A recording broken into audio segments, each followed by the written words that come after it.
Lee Jones here from Hotspawn, and I'm joined by GrabbZ after Fnatic started week 1 of of summer with 2 wins. And I guess just maybe first of all, just maybe sum up the weekend. How did you find those opening games? I mean, there were 2 must-wins, kinda. I think Radix was really rough. Didn't play our best. Today, don't want to be disrespectful, but also SK was a bit AFK. So we were shadow boxing. And I think especially game 1, I'm happy with. Game 2, I think we did a lot of mistakes that a good LEC team will punish. So I'm not too happy. Obviously, you're always happy if you win the games. And now we have a bit of breathing room, especially if we beat BDS next week. But our expectations should be higher, and the bar set for ourselves should be higher. Cool.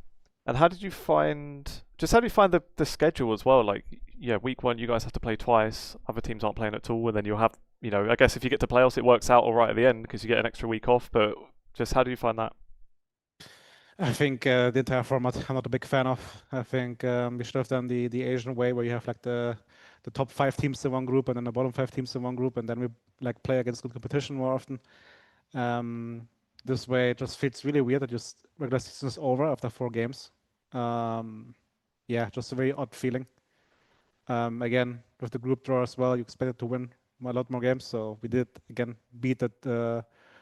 Actually, I guess Heretics was higher seeded than BDS.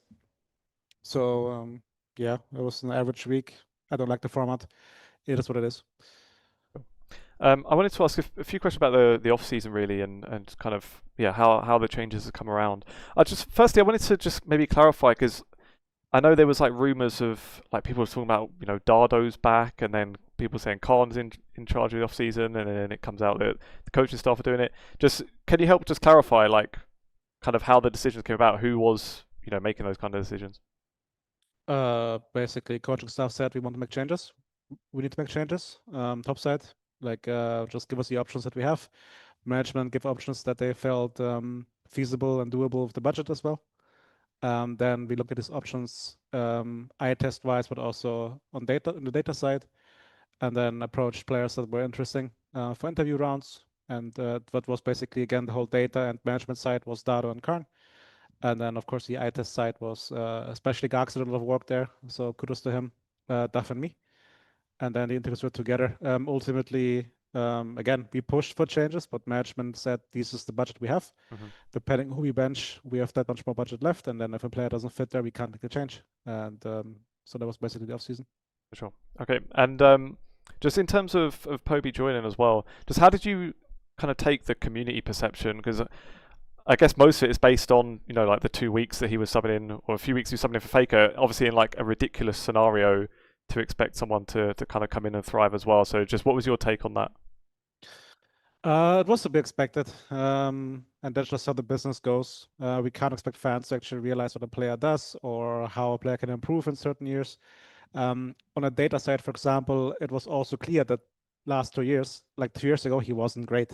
We're not gonna sugarcoat this, right? There's a reason why he didn't play that well when he played, but also there was a clear signs of him improving a lot, and that's really the eye test that confirmed this one. We like the way he looks information. He was also very vocal in game, something that's really important to us. So we just for our side, we were just open-minded, and then saw he plays good, or good enough to like help us reach our goals in a way. And again, fans are entitled to opinion. It was clear that it's gonna be a bit of backlash. But then it's on him and us to prove them wrong, right? I don't personally mind that fans have a strong opinion. Yep. And I was seeing some parts of your appearance on the Our Leo podcast. And if any of this was mistranslated, then of course, let me know, and that's fine. But there was one part that I saw a translation of talking about the duo of Razok and Humanoid, which of course were on Fnatic for years. And there was kind of like a lot of the time there was this commentary around those two that maybe they don't synergize that well. And one translation that I saw said that you'd said that they were incompatible in game, even if they had a good relationship outside. Just why do you think maybe it's? I know part of this is before your tenure as well, but why do you think it's taken that long maybe for that to be maybe a realization, or for it to actually come to this where finally there has been a change? I mean, there was also staff turnover in Fnatic at the time, right? That means, let's say, I'm pretty sure Nitro, for example, saw it as well, but then he left or he got replaced by me. So I think then it's just harder to get actually the opinions through of people who worked with them. Obviously, also both players are or were expensive. Like both players on the peak individually are good, right? There's no secret. I think Humanoid still is a very good player. Razok is a very good player. So I think also then getting second place and getting second place, you always tell yourself we're so close. We're so close to make one more change and we get it. So it's hard to then make the cut, I think. And I think that's the main reason. That just the belief was there that, if we change something around them, then they might find together. But again, they're both like friendly to each other. They liked each other as a person, but just the way they see the game and how they communicate about the game is very different. And again, I'm just make sure, right? Humanoid was not the main issue. It's not like we said Humanoid has to go no matter what. It just so happened that in the configuration that we found in the offseason, that change was the best to make. There were like other factors as well in terms of like internally, what change improves what area basically. So it's not like a Humanoid was not trying to work with Razok or the other way around. It's just sometimes in life the people don't find together, right? That's just how it is. Fair enough. And also there was I know there's a performance coach who's joined now as well. To see how have you kind of noticed a difference since that? It helps a lot to have someone who actually has expertise when it comes to nutrition, when it comes to what supplements to take, how to be healthier. For example, last split when I say guys stand up, go for a walk a bit between games and scrims, it's like a bit half-assed, right? But then we have now someone who like can give them actually exercises to do that help them, especially in long periods of sitting. The players take it seriously because there's someone with an actual degree and actual the qualification, right? I think that's always really important. And he also just is someone who he doesn't know the game that well. He's a fan of the game, but of course not on a professional level. That means sometimes also he can just talk to players in a way where they can be free in their opinion without being scared of being judged, right? Because as much as I want to be from someone neutral between, let's say, player A and B, I have my own opinion of the game. So I will always be biased towards what I think is right. Whereas with him, the players have an outlet who will not combine what they say with his own game knowledge, basically. And I think that's always very healthy. For sure. I wanted to ask also about these kind of press conferences you've been doing throughout the year after a lot of the game days. And it's something I guess it's quite unique to see a coach or even just any like member of staff being so transparent. Especially someone like yourself who seem to kind of give these insights quite honestly as well. And I suppose it must be quite refreshing for fans. I know you've spoken about like sometimes things get summarized and maybe taken the wrong way. But yeah, just how important do you think that has been, like to be transparent like that? I guess especially in a season like this where things maybe haven't always gone as you'd hoped as well. Do you think it's good? Yeah, or like why do you think it's important to do those kind of things? I mean, it's important because the fans make it possible, right?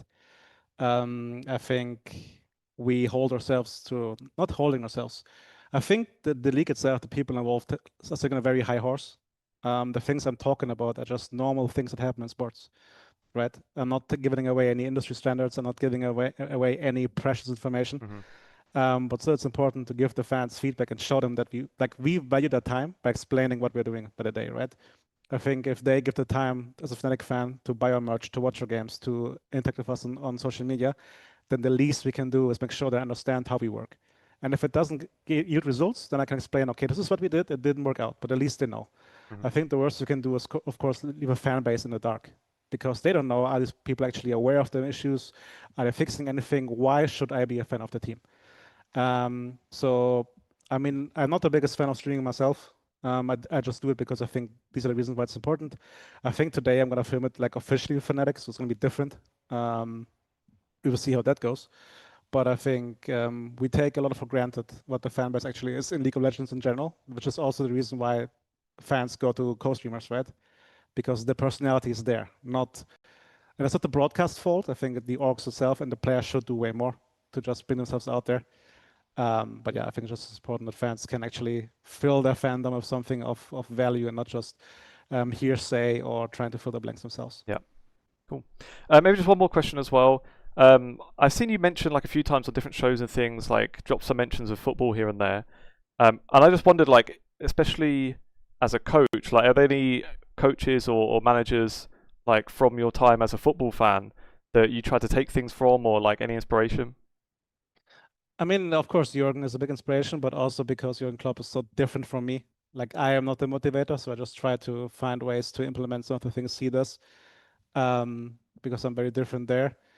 Um, The thing is though that the sport is very different in terms of, as a football coach, the most natural thing for you is that you can lead your way, and if someone doesn't follow, they don't play, right? Mhm.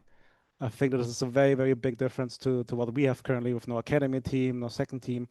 So it's kind of hard to transfer the influences besides the public appearance or the way they handle social interaction, basically, right? Where I try to be a more empathetic coach every year. I am very German, so I can be very direct and sometimes seem very, very harsh.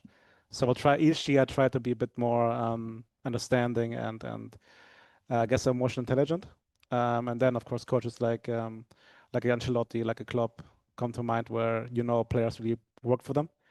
The same thing for Mourinho, but for example, there it shows that after some years you burnt out from the constant pushing, even though you push together, right? And that's something I want to avoid.